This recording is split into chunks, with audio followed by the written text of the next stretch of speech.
Praise the Lord. Hallelujah, hallelujah. सबको जय यीशु और स्वागत आज के दिन में प्रभु की उपस्थिति में।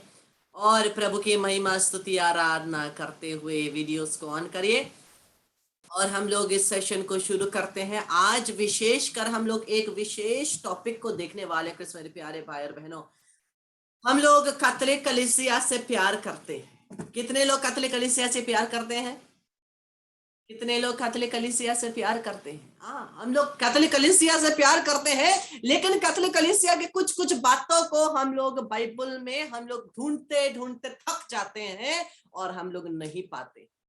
मेरे प्यारे भाई और बहनों, आज मैं आपको एक बेसिक चीज आपके सामने लाने वाला हूँ, पुरोहिताई के बारे में। जो कैथोलिक कलीसिया का पुरोहिताई है, जो हायरार्की है, हमारी कैथोलिक कलीसिया में हायरार्की है। सबसे ऊपर त्रित्व परमेश्वर है, उसके बाद संत पिता पोप है, और कार्डिनल गण है, फिर आर्च बिशप बिशप गण है, फिर पुरोहित गण है ना। इस प्रकार से हमारे कैथोलिक कलीसिया का हायरार्की है। तो क्या हम लोग इस हायरार्की को बाइबल में पाते हैं?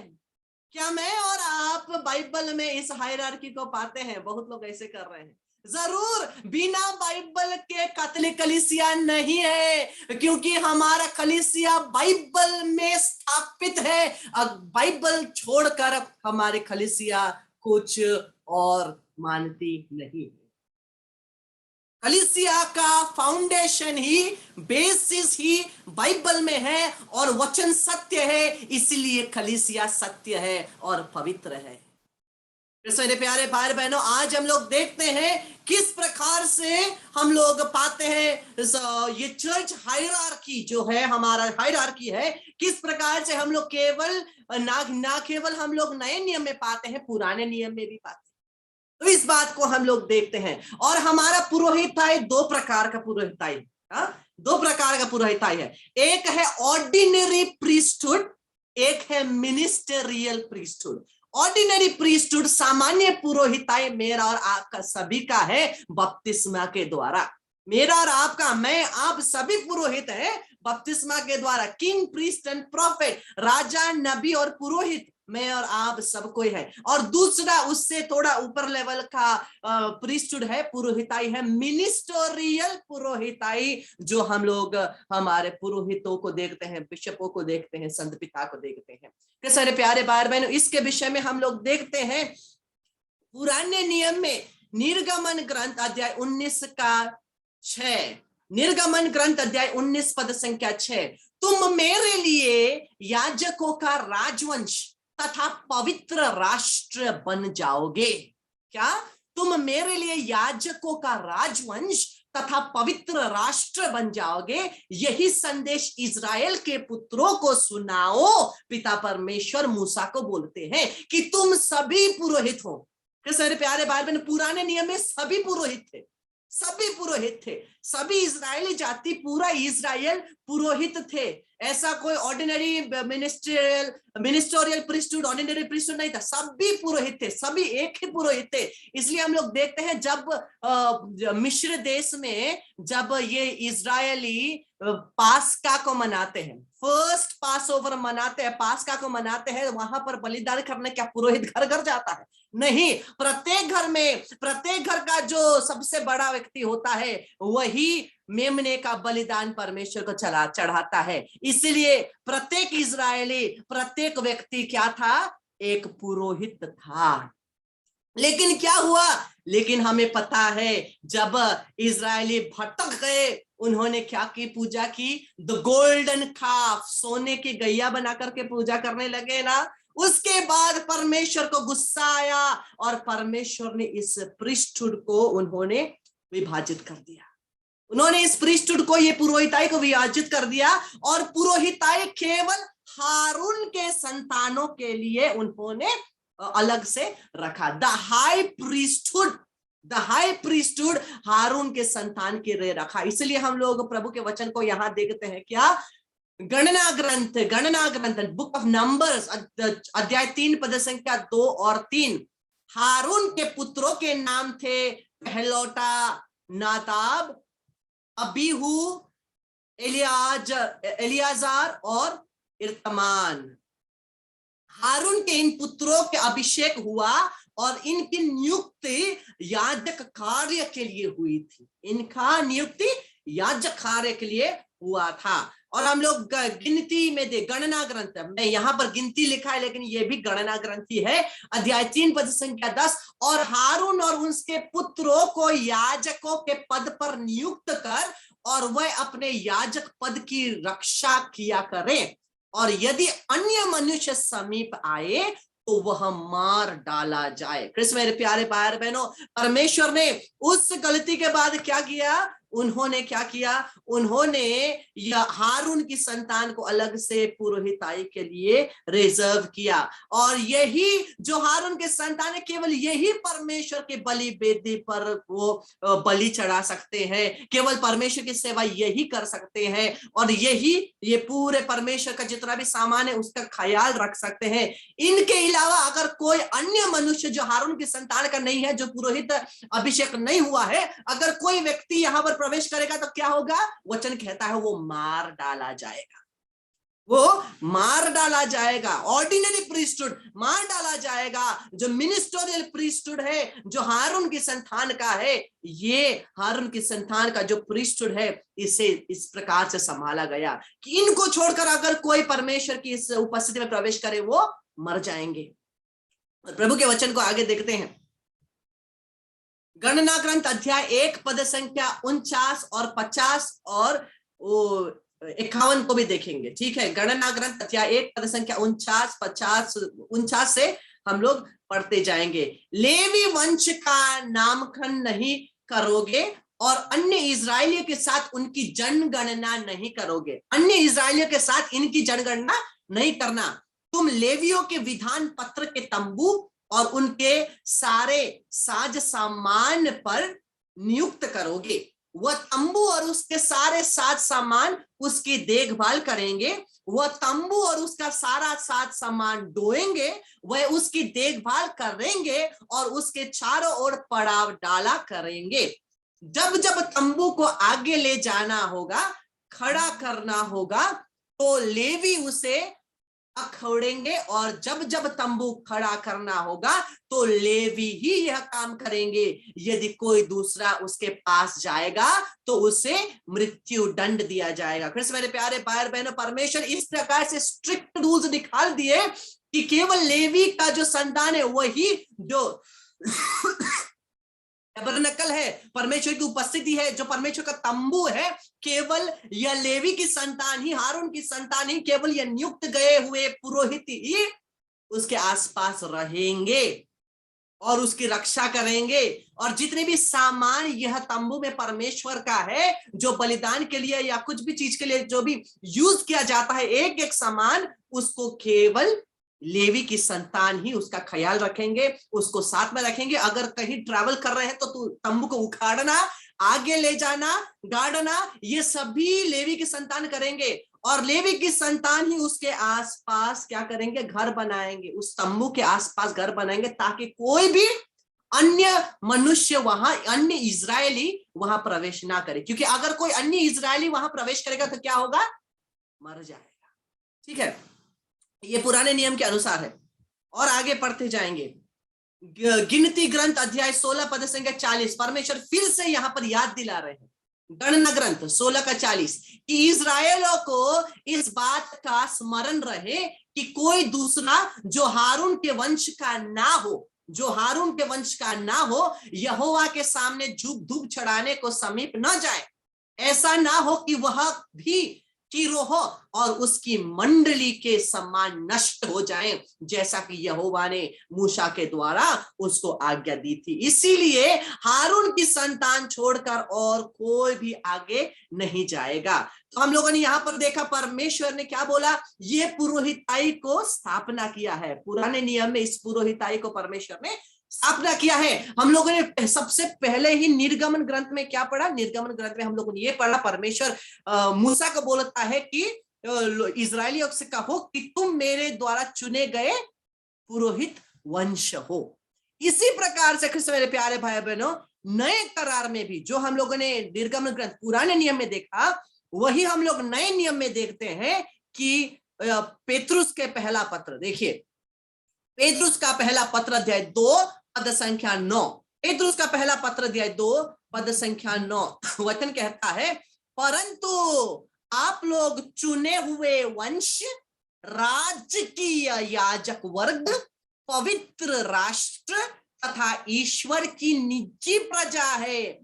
हम लोगों ने ये similar same to same word हम लोगों ने निर्गमन ग्रंथ में सुना, इसी को हम लोग नए करार में सुन रहे हैं, जिससे आप उनके महान कार्य का बखान करें, जो आप लोगों को अंधकार से निकालकर अपनी अलौकिक ज्योति में बुला लिया।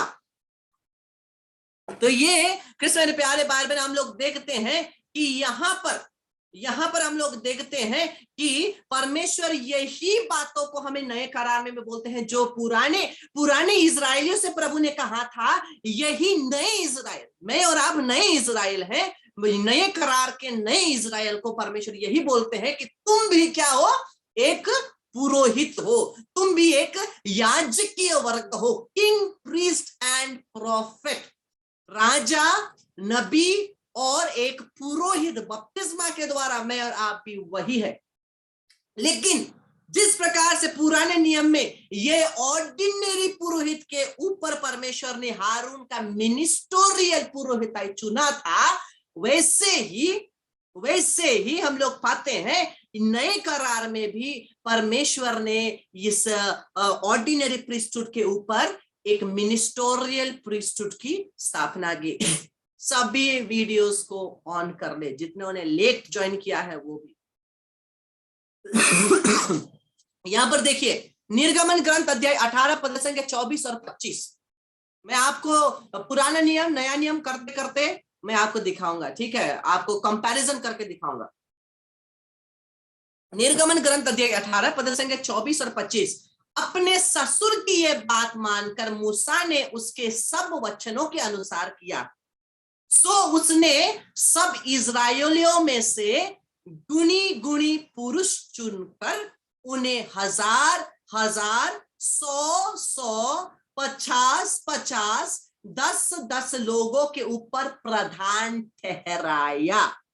देखिए नंबरिंग दिया है। सो सब इजराइल में से गुनी गुनी पुरुष चुनकर उन्हें 1000 1000 100 100 50 50 10 10 लोगों के ऊपर प्रधान ठहराया। और हम लोग कृष्ण मेरे प्यारे भाई बहनों यहाँ पर देखते हैं, उसके बाद सबसे पहले मूसा ने क्या किया? सबसे पहले परमेश्वर के कहे अनुसार उसने हारून के इस पुरोहिताई को उन्होंने स्टैब्लिश किया। और जब भी मूसा परमेश्वर को मिलने जाते थे, परमेश्वर मूसा को मिलने जाते थे, ये 3 जन ज्यादातर ये 3 जन मूसा के साथ परमेश्वर से मिलने जाते थे। कौन कौन? आरोन, अबीनहू और नादाब। आरोन, अबीनू और नादाब, ये 3 जन मूसा के साथ जाते हैं ऊपर परमेश्वर से मिलने के लिए। इसी प्रकार से नए करार में भी जब भी यीशु, नए करार के मूसा कौन है? यीशु है। नए करार के मूसा यीशु जब भी परमेश्वर को मिलने के लिए पहाड़ में जाते हैं, वो भी 3 जन को लेकर के जाते हैं। कौन कौन है? पेतरुस, याकूब और योहन। जब माउंट तबोर पर्वत पर यीशु का रूपांतरण हुआ, वहां पर कौन था? यीशु के साथ पेतरुस था, याकूब था और योहन था। जब हम लोग देखते हैं पुराने नियम में, सबसे पहले यीशु है, सबसे पहले मूसा है जो यीशु का जगह में मूसा है। मूसा के साथ तीन लोग हैं, हारून, अबीनू और नादाब। ये 3 जन हैं। और उनके नीचे अभी हम लोगों ने देखा 12 लोगों को, 12 ऑफिशियल्स को 50 1000 या 100 के ऊपर 12 जन को क्या करता है? ये जो मूसा है मूसा चुनता है। और ये चुनने के बाद क्या होता है? 12 जन को चुनने के बाद क्या होता है? हम लोग देखते हैं गणना ग्रंथ अध्याय 11 पद संख्या 16। प्रभु ने मूसा से कहा, इजराइलियों में से 70 वयोवृद्धों को बुलाओ, जिनके विषय में तुम जानते हो कि वह जनता के नेता और शास्त्री है। उन्हें दर्शन कक्ष ले जाओ और अपने साथ खड़ा करो। जब तुम 70 लोगों को चुनो और मेरे सामने लाओ। और गणना ग्रंथ 11 का 25 हम देखते हैं, जब प्रभु बादल में आकर मूसा से बात करने लगा और उसने मूसा की शक्ति का कुछ अंश 70 वयोवृद्धों को प्रदान किया।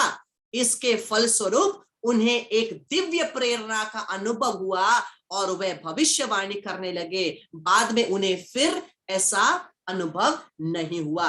तो क्या हुआ? मूसा है, मूसा के नीचे 3 है, 12 है और 70 है। इसी प्रकार से हम लोग देखते हैं यीशु है, यीशु के साथ ये 3 प्रिय है, 3 प्रिय है जो माउंट टबोर में यीशु के साथ गए। पेतरुस है, फिर याकूब है और यूहन्ना है। उसके बाद इन्हीं 3 को लेकर के यीशु क्या करते हैं? 12 चेलों को चुनते हैं। जिस प्रकार से 12 ऑफिशियल्स को उन्होंने चुना था, 12 बड़े व्यक्तियों को चुना था, 25 और सभी लोगों को देखभाल करने के लिए, उसी प्रकार से यीशु क्या करते हैं? 12 चेलों को चुनते हैं। देखिए मार्कुस का सुसमाचार अध्याय 6 पद संख्या 40 और 41, वे 100 और 50 करके पंक्ति पंक्ति बैठ गए। यहां पर 100 50 क्यों दिया गया? ये नंबर क्यों दिया गया है? क्योंकि पुराने नियम भी नंबर है, इसीलिए नए नियम में भी इसको दिखाना है, इसीलिए। और उसने उन 5 रोटियों को और 2 मछलियों को लिया और स्वर्ग की ओर देखकर धन्यवाद किया और रोटियां तोड़ तोड़ कर चेलों को देता गया कि वह लोगों को परोसे, और वह 2 मछलियां भी उन सब में बांट दी गई।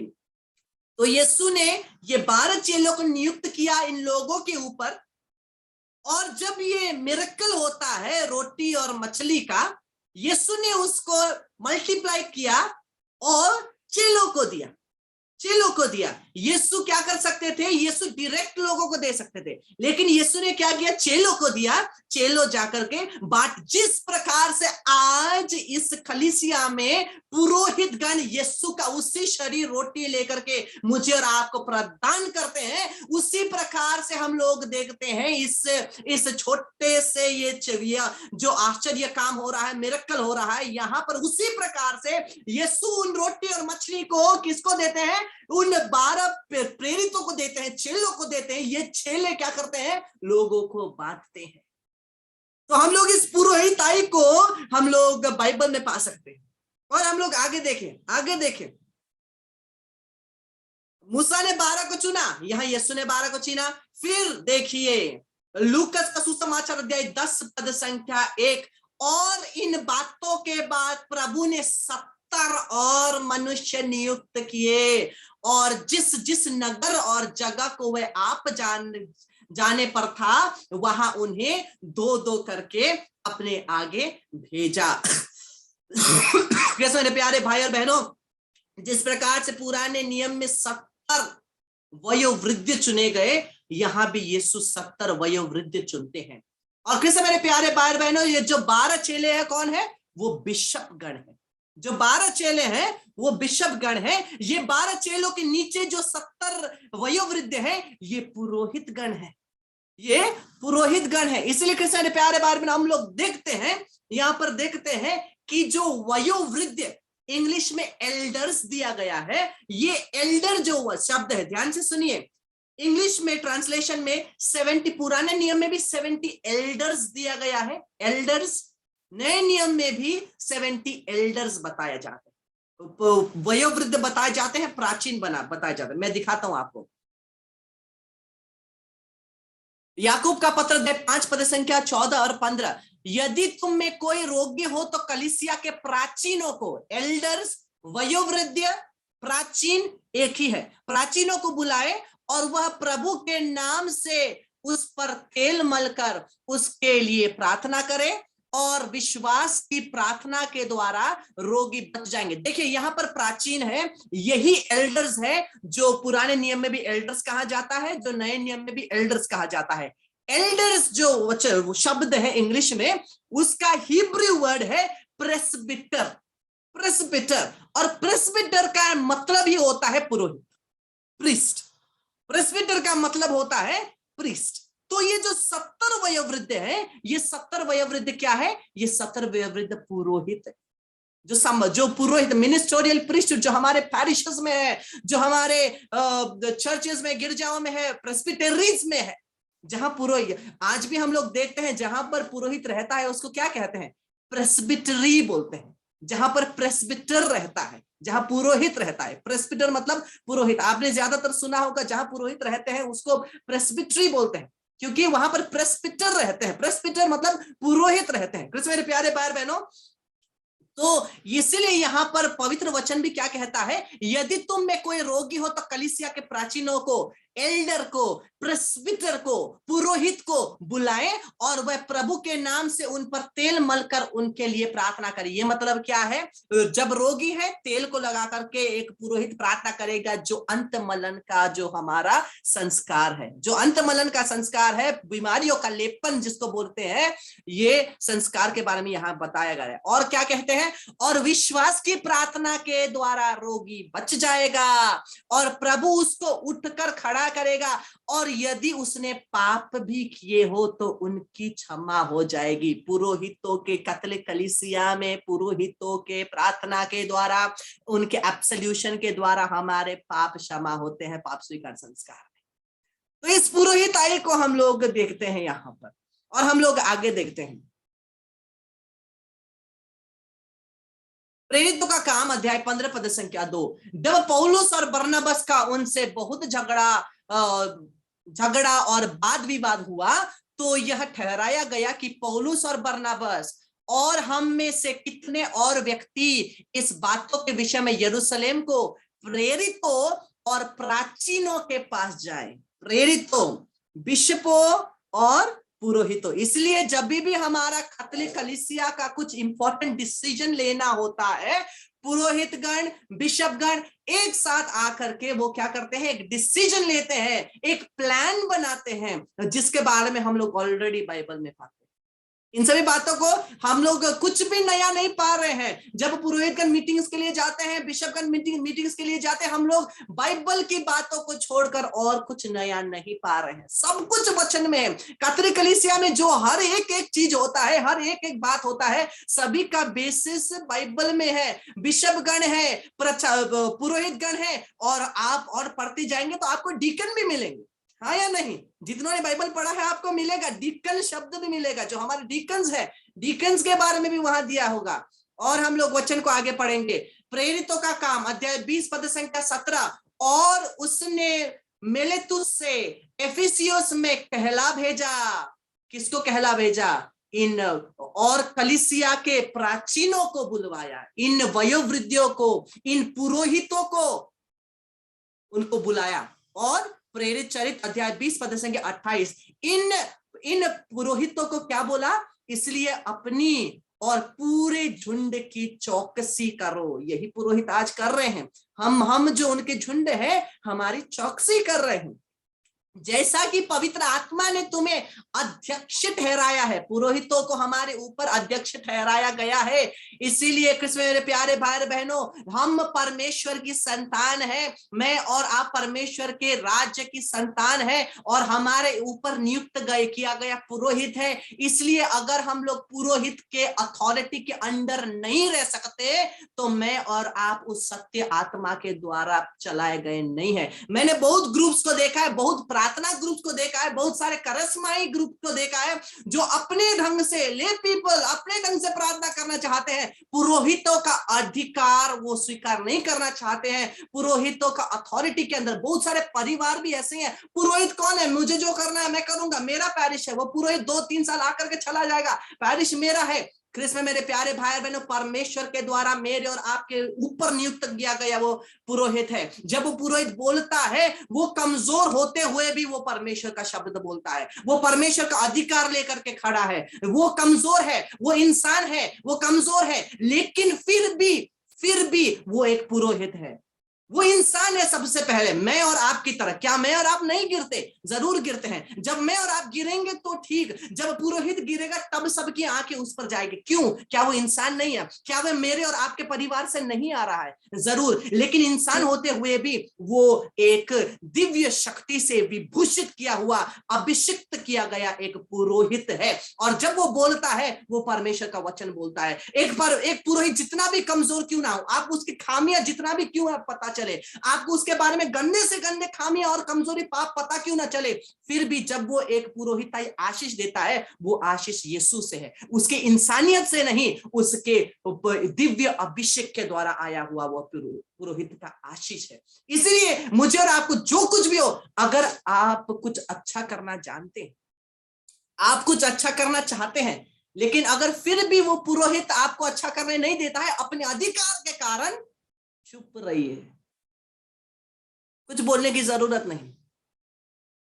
अगर वो सत्य बात है, अगर कुछ अच्छा काम है, कभी कभी हम लोग क्या होते हैं, कभी कभी हम लोग कुछ कुछ कार्य करने के लिए, पैरिश में काम करने के लिए या तो कुछ काम करने के लिए बहुत उत्सुक होते हैं, लेकिन अपने ही पुरोहितों के द्वारा हम लोग नीचे कराए जाते हैं। अगर परमेश्वर चाहता है तो आप वो काम जरूर करेंगे, अगर परमेश्वर नहीं चाहता है आप नहीं करेंगे। इसलिए अगर पुरोहित कुछ भी कहता है, उसके विरुद्ध बोलने की जरूरत नहीं, प्रार्थना करिए, प्रभु परमेश्वर आपने मुझे शायद ये कार्य करने के लिए बोला है, लेकिन मुझे ये परमिशन नहीं मिल रहा है, अगर आप चाहे आप रास्ता निकालें, प्रार्थना करें। ज्यादातर इन्हीं वजहों से हमारा और पुरोहितों के बीच में झगड़ा होता है, कलीसिया चर्च में गिरजा में आना बंद होते हैं, बहुत सारे प्रॉब्लम शुरू हो जाते हैं। क्यों? क्योंकि मैं और आप एक पुरोहित के अधिकार को नहीं समझते हैं, मैं और आप उस यीशु को पुरोहित में नहीं देख पाते। जब पुरोहित रोटी लेकर के बोलता है ये मेरा शरीर है, क्या ये पुरोहित ये अपना जो पापी कमजोर शरीर है क्या वो बता रहा है? आत्मिक नजरों से देखिए, आपको जब पुरोहित बोलता है ये मेरा शरीर है, पुरोहित नहीं, आपको यीशु खड़ा हुआ दिखेगा। अगर आप विश्वास करेंगे पुरोहित नहीं, वहां यीशु खड़ा हुआ दिखेगा, क्योंकि मैंने देखा, इसलिए मैं आपको बोल रहा हूं। जबकि मैं ऐसा व्यक्ति था पहले जो यूखरिस्ट में एकदम विश्वास नहीं करता, लेकिन मैंने इस चमत्कार को देखा, ये मैं आपके सामने साक्षी देता। पुरोहित जैसा भी क्यों ना हो, जो भी क्यों ना हो, वो कमजोर है, उसके लिए प्रार्थना करें, लेकिन वो यीशु के अधिकार को लेकर वहां खड़ा है। और प्रभु के वचन को आगे देखते हैं, तीतुस अध्याय 1 पद संख्या 5। मैं इसीलिए तीतुस कहाँ है? क्रेते में है, क्रेते नामक जगह में तीतुस है। मैं क्रेते नामक जगह का वो बिशप है। मैं इसलिए तुझे क्रेते में छोड़ आया कि तू शेष रही हुई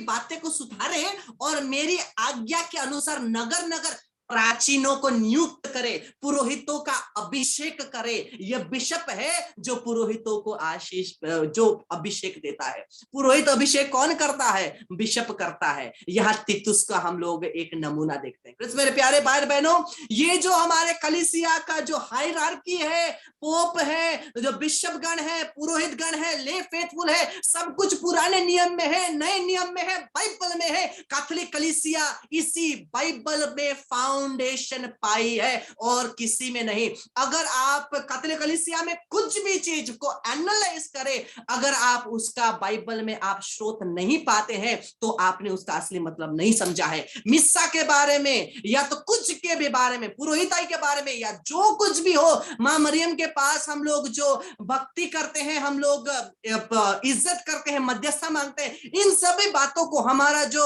रखवाल दूत है, जो हमारे दूत है माइकल, रफाएल, गैब्रियल, सब कुछ का स्रोत आप बाइबल में पाएंगे।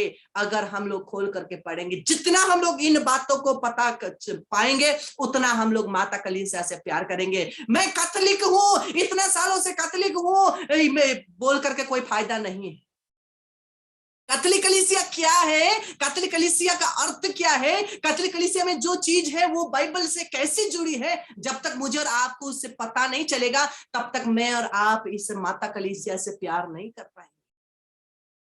मैं और आप कलीसिया है, और मैं और आप कैसे बनते हैं बाइबल के द्वारा, वो हमें समझना है। याद रखिए, हम लोग बोलते हैं पवित्र माता कलीसिया, पवित्र माता कलीसिया, लेकिन कलीसिया कौन है? मैं और आप पापी कमजोर व्यक्तियों से मिलकर भी, अगर हम लोग इतने पापी हैं, हम लोग इतने कमजोर हैं, फिर भी कलीसिया पवित्र है। वन होली कैथोलिक एपोस्टोलिक, क्योंकि यह कैथोलिक कलीसिया फाउंडेशन पाती है क्या में?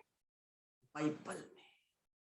तो हमें इन सभी बातों को पता करना है, इन सभी बातों को याद करना है। मुझे आशा है आप लोग समझ गए। मुझे आशा है आप लोगों को समझ में आया। अगर कोई समझने नहीं आया तो आप मुझे मैसेज करके आप क्लियर कर सकते हैं, या तो आप फिर से रिकॉर्डिंग को यूट्यूब में देख सकते हैं। सब अवेलेबल है, सब एक एक वीडियो जो हम लोग रोज सेशन कर रहे हैं, एक एक वीडियो अवेलेबल है। इसको सीखे, इसको फॉरवर्ड करे, ताकि हम लोग भी सीख सके, दूसरों को भी सिखा सके। फिर से मेरे प्यारे भाई बहनों, आइए हम लोग प्रभु की आराधना करते हुए सभी पुरोहितों को, सभी धर्म बहनों को और सभी प्रभु के लिए काम करने वालों को हम लोग यीशु के पास समर्पित करें, यीशु के यूकरिस्त हृदय में समर्पित करें और हम लोग उनके लिए प्रार्थना करें। हे प्रभु, सभी पुरोहितों को, सभी धर्म बहनों को एक नया अभिषेक प्रदान करें, एक नई ज्योति, एक नई शक्ति प्रदान करें, एक नया अभिषेक प्रदान करें, ताकि जिस प्रकार से प्रेरितों के द्वारा कलीसिया निर्माण हुआ, यह कलीसिया फिर से एक नवीन कलीसिया बन सके, एक नया अभिषेक। सभी पुरोहितों को, धर्म बहनों को और सभी परमेश्वर की संतानों को अपने लहू में शुद्ध कर और अपने लहू के द्वारा धो करके प्रभु उन्हें नया बना। क्रिस्त यीशु के नाम से मां मरियम के निष्कलंक हृदय के द्वारा प्रार्थना करते हैं, आमीन। Praise the Lord, hallelujah. संत पिता और सभी पुरोहित, सभी धर्म बहनों के लिए प्रार्थना करते हुए एक भेद रोज़री माला विनती करिए और उसके बाद आप आराधना के लिए वापस आ जाइए। Praise the Lord, hallelujah.